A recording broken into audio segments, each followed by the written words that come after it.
Before getting started with this discussion, I feel like the first thing that we have to address is, where am I? Right now, I'm in my new studio. Psych. I'm in my room. I don't have the crew here with me, so it's going to be a little bit harder to record these. But I have to do it for you guys. I just have to. But the first thing I also want to discuss is comparing records between Khabib and Islam. Because in my solid opinion, I believe that Islam has officially exceeded Khabib on the GOAT list. And I think it's kind of been like that for a while. Some of the things that we have to compare are records. In the UFC, Khabib has fought Justin Gaethje, Dustin Poirier, Conor McGregor, Alaquinta, Edson Barboza, and Rafael dos Anjos. Those are considered his most impressive wins. There are some wins like Thiago Tavares, stuff like that you could say his wins are at an elite level. But then you have to go check out someone like Islam Makhachev and see some of his wins. We got Renato Moicano. That was in a title shot. Dustin Poirier, Alexander Volkanovski again, Charles Oliveira, King Green, Dan Hooker, Thiago Moises, Drew Dober, Arman Sarukian, all of these people, which way more impressive than anything Khabib has done. If you're putting Rafael dos Anjos on his most impressive victories list, you have to kind of add Drew Dober, kind of add Dan Hooker. But also,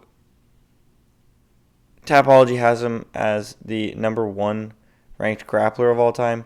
I don't even think I have him in my top three. I think George St. Pierre is probably better. I think Charles Oliveira is definitely better. I think that there's just so many. You could even argue that Anderson Silva is better. Obviously, he started losing a little more on the tail end of his career, but Mighty Mouse is probably definitely better. But I think that just like in all, you kind of have to look at accolades, pure skill, and influence. One of the reasons that Khabib is considered to be a GOAT, or one of the greatest of all times, is because of kind of he's the breakout fighter of the Dagestani kind of mountain village where it's like, oh, everyone, there's this new grappler. He's very impressive. He has an undefeated record. Where does he come from? Dagestan. And then after that, we started seeing more and more different Russian fighters come out, start becoming insane grapplers, strikers, stuff like that. Mostly grapplers, but he kind of was like the breakout guy that everyone looks towards when they say, when did this start happening?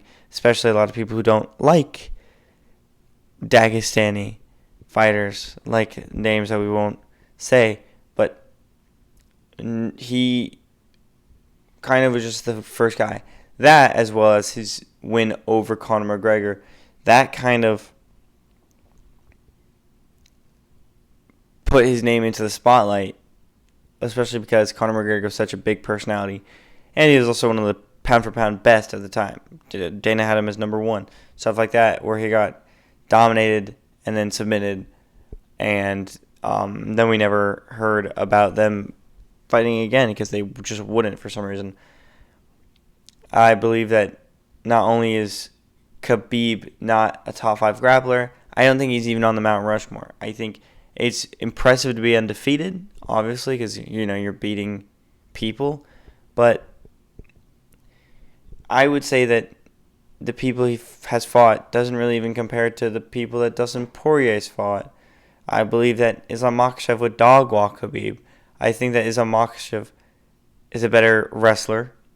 It's known he's a better striker. If you take a look at Khabib's striking, it's awful. His striking is that of an amateur level, but just with pro experience. And it's not feasible for the UFC. Obviously, it worked out for him, but as the game evolved and grew, it's like the LeBron-Michael Jordan debate. Would Michael Jordan survive in this new era? And a lot of people would answer that that's no. And I think that's exactly the same, because as the UFC is now, you can't specialize in one thing. You can't be a mediocre striker and a great wrestler and a great jiu-jitsu specialist. You can't do that. back then you might have been able to get away with it because striking had such a huge emphasis on the people he was fighting, like Conor McGregor, Dustin Poirier, Justin Gaethje. But at this point in time, I don't think that Khabib would beat probably Renato Moicano. I don't think that Khabib would beat Volk. I just don't think so. I think that Volk is probably a better wrestler than he is. I think there's just so many different aspects that go into this that then you have to start looking at what can Islam Makhachev do. And it's he could strike. He could stand and bang. He stands there. Look at him with Dustin Poirier. He was losing, of course, but Dustin Poirier is one of the most impressive strikers in the UFC. He understands the disparate level change. He understands it all. So I think that it's really not close when it comes to the GOAT discussion of who's better. It's obviously Islam Makhachev. And you can't really take someone off of Mount Rushmore. So if you had him on your Mount Rushmore, I understand. I think he was definitely culturally impactful, especially for Russian fighters. But he's not, I wouldn't say he's anything impressive.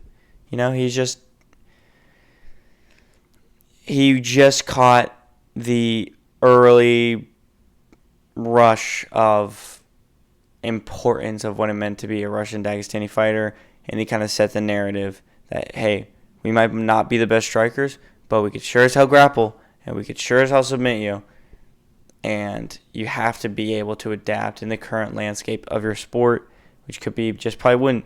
And I think if he were started now, then yeah, okay, maybe he'd be able to get his striking back up. He's only 35, but he's cooked. I mean, it's on Makhachev better. I think we could all agree on that now.